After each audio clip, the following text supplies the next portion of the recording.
Czy można upiec biszkopt bez cukru? To pytanie pojawia się regularnie w Waszych komentarzach, więc dzisiaj testujemy biszkopt bez cukru.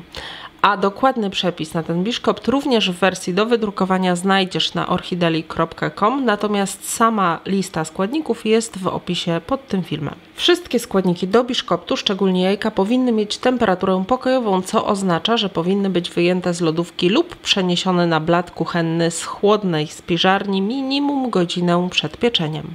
Biszkopt robię z 6 jajek, białka dokładnie oddziel od żółtek. Jeśli kawałek żółtka wpadnie Ci do białka, to wyjmij je bardzo dokładnie z zapasem. Do posłodzenia użyję erytrolu. Ja mam akurat taki, ale nie oznacza to, że jest on jakiś super fantastyczny, po prostu tylko taki był w sklepie. Dam go 6 dużych łyżek, czyli pół szklanki o pojemności 240 ml. Ekstrakt waniliowy, bo dodawanie cukru waniliowego raczej nie ma sensu w biszkopcie bez cukru. I jeszcze mąka. 1 szklanka mąki tortowej, czyli typu 450 i 1 łyżeczka proszku do pieczenia, wymieszane razem. W międzyczasie jeszcze włączyłam piekarnik, aby był nagrzany w momencie, kiedy będę wkładać ciasto. I uwaga, temperaturę pieczenia w termoobiegu podaję tylko i wyłącznie dla osób, które nie mają możliwości pieczenia bez termoobiegu. I teraz białka przelej do czystej misy i ubijaj na sztywno, około 2-3 minut. Najpierw na najwyższych obrotach do momentu, aż białka się spienią, następnie zmniejsz obroty miksera do średnich. W przypadku miksera ręcznego użyj najniższego biegu i ubijaj do momentu, aż piana będzie sztywna. Gdy tak się stanie, powoli zacznij dosypywać erytrol, cały czas ubijając. Kiedy dodasz już cały słodzik, kontynuuj ubijanie jeszcze przez 5 minut na średnich obrotach w przypadku miksera planetarnego. Jeśli używasz miksera ręcznego, ubijaj około 7 minut na najwyższym biegu. Następnie po jednym dodaj żółtka. Pianę ubijaj tylko tyle, ile potrzeba, aby żółtka wymieszały się z pianą. Następnie mikser odstaw na bok, dodaj 1 łyżkę ekstraktu waniliowego i całość delikatnie wymieszaj. Na koniec po łyżce przesiej mąkę wymieszaną z proszkiem i całość mieszaj delikatnie, ale dokładnie, za każdym razem sięgając dna.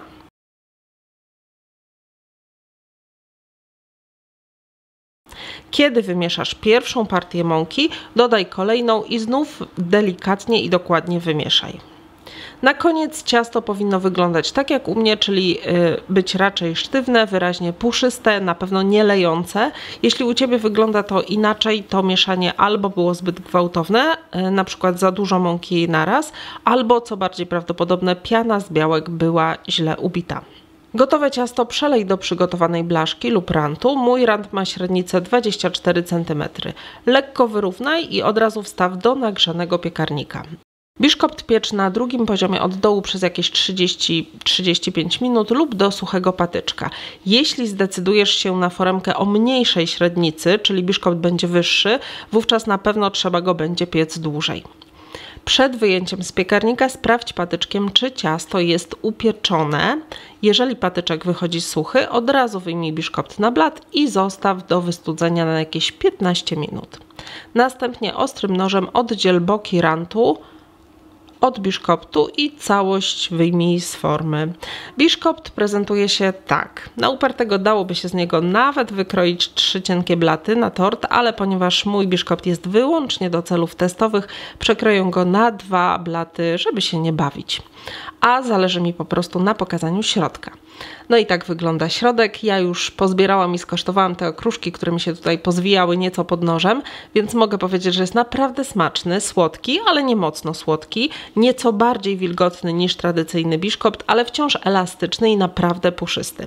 Nie czuć też żadnej sztuczności spowodowanej użyciem słodzika i myślę, że jeśli nikomu nie powiecie, to większość się nie zorientuje, że ten biszkopt jest bez tradycyjnego cukru. No a te okruszki, które mi się tutaj ciągnęły za nożem, na nie nie zwracajcie uwagi, uwagi, ponieważ ja kroję ten biszkopt niemalże na ciepło. Gdybym miała cierpliwość zostawić go do jutra, to pokroiłby się na pewno dużo ładniej. Podsumowując, świetna opcja na tort i nie tylko. Ja myślę, że jeszcze go wykorzystam w przyszłości, tylko teraz idąc za ciosem, powiedzcie mi, jaki krem do niego zrobić, bo mnie tak naprawdę poza bitą śmietaną, znowu ze słodzikiem, na razie nic więcej nie przychodzi do głowy, także czekam na Wasze propozycje. Może następnym razem będzie jakiś tort bez cukru. A więcej sprawdzonych przepisów znajdziesz w moich książkach. Do wszystkich przepisów w książkach dołączone są filmy. Kup pakiet już teraz na sklep.orchidali.com. Zapraszam serdecznie.